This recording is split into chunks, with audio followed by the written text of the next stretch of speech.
Buenos días, ingeniero. En este momento explico la pregunta número 1, donde necesita que se aclaren los interrogantes el inciso A, ¿cuándo y cómo se aplica la topología de redes?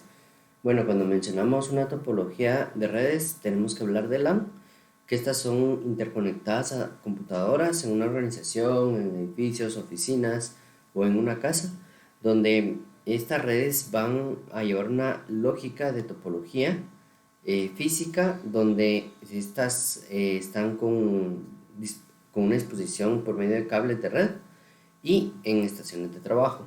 Al tener cables de LAN, el instalador debe de conocer una topología física que se va a utilizar para crear esta red. Las topologías lógicas establecen la ruta que toman los datos entre los dispositivos y las estaciones de trabajo. Entonces tenemos que hablar de los tipos de topologías, que tenemos la lógica, que esta va a describir cómo funciona la red, y tenemos que esta describe cómo se transmite la voz y los datos de un punto hacia otro, y las topologías lógicas que se utilizan comúnmente, que son de anillo o de bus. También tenemos la topología física, que esta describe el diseño físico real de la red, o sea, lo que vemos. Las topologías físicas se utilizan comúnmente, estas son de bus o de anillo, en estrella o en estrella extendida, jerárquica o de malla. Luego tenemos el inciso B, donde nos pregunta cómo se utilizan los tipos de redes. Cuando hablamos de tipos de redes, tenemos que mencionar que estas se limitan, por mencionar algunas redes, se limitan a oficinas, edificios, que ahí hablaríamos de un área local, o hay otras que van hasta una ciudad o pueden ser mundiales. Una LAN, por ejemplo, de área local va a ser dentro de una compañía, una oficina, un edificio o una casa particular, por ejemplo en mi casa, ¿verdad? Esta puede utilizarse para transmitir voz o datos, y es posible interconectar muchas LAN para formar redes de cualquier tamaño.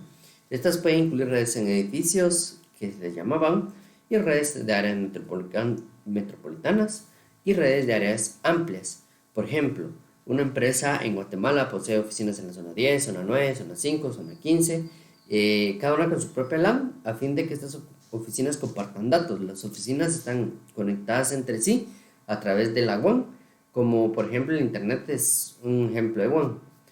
Luego tenemos que los tipos de redes se utilizan en LAN, en un área geográficamente limitada, las WAN en edificios, las redes de área metropolitana, cuando hay dos o más LAN conectadas dentro de una ciudad o un área geográfica, y redes de WAN, como su nombre lo indica, una red amplia. WAN tiene pocos límites geográficos, pues pueden abarcar una ciudad, un país o hasta el mundo entero. Luego el inciso C, ¿cuáles son los aspectos que forman el modelo OSI? El modelo OSI con una referencia de interconexión entre los sistemas abiertos, divide el proceso de conexión de red a 7 capas administrables. Vamos a ver cada una de estas capas para una organización, normalmente internacional con normas ISO, y son reconocidas en todo el mundo. Esta se divide en aspectos,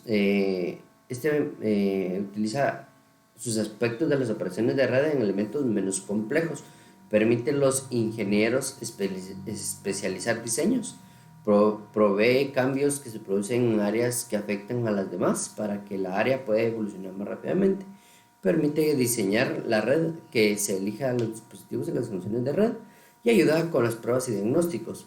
El modelo OSI está dividido en varias capas, que podemos mencionar la capa de aplicación, que es donde están los programas del usuario, la capa de presentación, que es la presentación del significado y la forma y la información recibida, en codificar esos datos de la máquina transmisora a un flujo de bits adecuados para la transmisión, y luego de codificarlos. La capa de sesión, que se ocupa de comunicar los hosts. La capa de transporte, que es la capa que se encarga de fragmentar de forma adecuada los datos recibidos.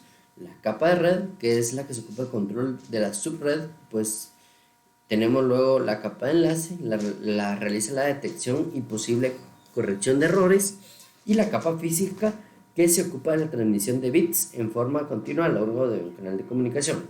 Muchas gracias.